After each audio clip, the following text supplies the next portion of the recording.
अस्सलामुअलैकुम। कैसे हैं आप लोग? खैरियत से हैं? उम्मीद करता हूं आप सब भाई बिल्कुल खैरियत से होंगे। आपका भाई वासे हबीब आपके साथ है और बात कर लेते हैं इंग्लैंड वर्सेस वेस्ट इंडीज़ की। मैंने आप लोगों को बताया था लास्ट वीडियो में, कल मैंने वो शूट की थी और आज अर्ली मॉर्निंग मैंने वो अपलोड की। और मैंने आपको बताया था कि ये टेस्ट मैच जिस रन औसत से खेला जा रहा है दोनों टीमों की जानिब से, तो बड़ा प्रॉब्लम नज़र आता है। दोनों टीमें जो है वो बहुत ज़्यादा इंटरेस्टेड नहीं लगती, एक सर्टन प्लान नहीं लगता कि हमने इस ओवर से इस ओवर तक ऐसे जाना है, हमने अपोजिशन पर दबाव डालना है, उसके बाद हमने इतने सेशंस देने हैं उनको जीत के लिए।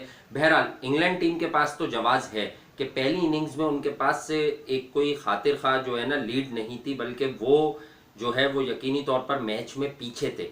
तो अब उन्हें सर्वाइवल गेम खेलना जो है वो बहुत ज़्यादा ज़रूरी था, जो कि वो खेल रहे हैं। और अभी भी जब मैं वीडियो रिकॉर्ड कर रहा हूँ तो खेल रहे हैं और 130 प्लस की लीड है, 7 विकेटें बाकी हैं और जैक क्रॉली खेल रहा है, बड़ा अच्छा नौजवान टैलेंटेड प्लेयर है। और मैंने आपको बताया था कल के कल का दिन मुझे बहुत आइडियल लगता है और आज का दिन भी मुझे लगता है कि अगर धूप निकली तो ये 2 दिन होंगे इस टेस्ट मैच के जो बैटिंग के लिए बड़े आइडियल होंगे। और मेन स्टोरी जो मैं फाइंड आउट कर रहा था, देख रहा हूँ, तो मैंने आज भी चेक किया कि गेंद जो है वो क्योंकि बहुत ज़्यादा उस पर पसीना लगाया जा रहा है, स्वेट लगाया जा रहा है, तो स्वेट लगाने से और थूक लगाने से थोड़ा सा डिफरेंस ये आ जाता है कि वो एक नेचुरल चीज़ है और पसीना भी नेचुरल चीज़ है, लेकिन पसीने से गेंद में थोड़ा सा जो है ना स्लाइटली हैवियर हो जाता है बॉल। तो स्लाइट हैवियर बॉल हो रहा है तो स्पिनर के अगेंस्ट भी अगर आप चार्ज कर रहे हैं तो गेंद उतना ज़्यादा आप कहें कि बैट से मोमेंटम नहीं मिल रहा, जैसे हम कहते हैं ना पट्टे विकेट होते हैं समटाइम्स, तो इस तरह का फील आ रहा है कि गेंद मिडिल होने के बावजूद भी उतना अच्छा नहीं जा रहा होता समटाइम्स। तो ये एक बड़ा मेजर मसला नजर आया है अब तक हमें, ये जितनी भी एहतियाती तदाबीर लेकर कोरोना वायरस से और क्रिकेट शुरू की गई है। तो मैं आपको यही बताना चाहूंगा कि अब जो सामने एक के चेतावनी कह लें आप, के जो लक्ष्य कह लें इंग्लैंड के पास, यही है कि वो आज का ये जो आखिरी सेशन है इसको वो मजीद साइलेंटली खेल कर खुद को सिक्योर कर लें। लेकिन हाँ, इंग्लैंड इस वक्त जिस पोजीशन में है, आई डोंट थिंक सो कि वो 205 और 210 रन का टारगेट लेकर चांस लेगी कि वेस्ट इंडीज को 40 या 45 या समथिंग लाइक दैट ओवर्स में इन करे फोर्थ इनिंग्स में, क्योंकि वेस्ट इंडियन जो बैटर्स हैं फिर वो बाहें खोल सकते हैं और सारे ही बल्लेबाज उनके तेज बैटिंग भी कर सकते हैं। हमने माजी में भी देखा है, शे होप्स बहुत ही ज़्यादा शेल में रहते हैं लेकिन अग्रेसिव होते हैं तो बहुत ज़्यादा हो जाते हैं। कैम्बेल जो लड़का आउट हुआ फर्स्ट इनिंग में वो भी अग्रेसिव है, अपने शॉट्स पर जाता है और कंडीशंस भी इतनी ज़्यादा फेवरेबल नहीं है, ना कोई इस अमाउंट का स्पिन देखने में मिल रहा है। रोस्टन चेस ने भी बॉलिंग की, विकेट्स भी लिए, लेकिन स्पिनर को विकेट सिर्फ इसीलिए मिल रहा है कि थोड़ा सा हैवी बॉल है। तो जजमेंट, लेंथ की जजमेंट, शॉट्स की जजमेंट करने में काफ़ी ज़्यादा मसाइल हैं।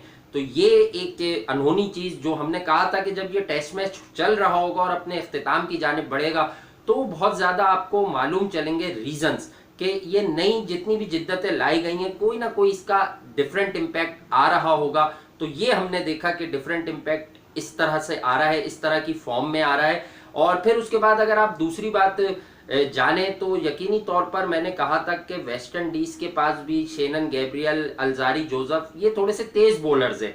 मार्क वुड और जोफ्रा आर्चर की बात लास्ट वीडियो में तफसील से हुई, लेकिन वही बात है कि आप जो है अपनी बैंड करते हैं बैक को और आप हिट डेक को हार्ड हिट करते हैं, आपके जो लेंथ्स हैं वो थोड़ा सा गुड लेंथ एरिया और वहां से पीछे हैं, तो वहां से आपको इस विकेट पे जो बाय नेचर तेज नहीं है, इस विकेट पर आपको हेयर एंड देयर राइज तो करेगी बॉल, लेकिन बैट्समैन अगर उसे बहुत पोलाइटली काम डाउन होकर उसे छोड़ना चाहे या उसे बिठाकर खेलना चाहे, रोल ऑफ द रिस्क का इस्तेमाल करे, गेंद को अपिश ना खेले, तो बैट्समैन के पास मौके हैं कि वो इस तरह के थ्रेट से बच जाए। मेन लेंथ्स जो थी वो यहाँ वही थी कि 8 से 10 मीटर वाला लेंथ, ये बड़ा इमेकुलेट लेंथ था इस विकेट पर। और आई थिंक कि सेकेंड इनिंग में जो है वो थोड़ी सी जो लेटरल मूवमेंट है, सीम मूवमेंट है, उसकी भी कमी है, तो उसकी कमी की वजह से और उतना राइट एरियाज पर इनफ हिट नहीं किया। और जेसन होल्डर भी जिस तरह से अहमियत थी उनकी, या वेस्ट इंडियन बॉलर्स ने जो पहली इनिंग में बॉलिंग की थी उस तरह से जो है वो सेकंड इनिंग्स में बॉलिंग नहीं कर सके। और यकीनी तौर पे बहुत सारे जो बैट्समैन है वो अपनी प्लेस के लिए खेल रहे हैं, अपनी प्लेस को आज भी उन्हें पक्का बनाना है, चाहे वो जैक करौली हो और बेन स्टोक्स पर बतौर कायद बहुत दबाव है। मैंने आपको कहा था कि जब वेस्ट इंडीज की पहली बारी थी तो बहुत ज्यादा एरर्स भी नजर आए अपार्ट फ्रॉम बेन स्टोक्स और उनकी कप्तानी को लेकर, कि उन्होंने जो फील्ड प्लेसमेंट्स थी ऐसा लगा कि उनके और बॉलर के दरमियान हम आहंगी का फुकदान है कि कहां पर किस तरह से आपको कौन सा बंदा प्लेस करना है। तो ये कहानी है अब तक इस टेस्ट मैच की, एक बड़ी ही फ्लैटरॉन किस्म की हम कहेंगे कि ये विकेट थी। और यहां पर जो कुछ करना था वो पहली इनिंग्स में करना था। पहली इनिंग्स में मैं आपको याद है बता रहा था कि वेस्ट इंडीज 4 रन फी ओवर्स से खेलता, पौने 200 की लीड लेता। तो आज वेस्ट इंडीज के पास ये उम्मीद होती कि अगर लास्ट सेशन में 2 विकेट्स गिरा ली तो कल अगर हमें एक सेशन भी पूरा मिल जाता है 35-40 ओवर्स और हमारे सामने टारगेट 150 रन का, पौने 200 रन का होता है, तो हम अग्रेसिव आएंगे, हम जाएंगे उस टारगेट को चेस करने।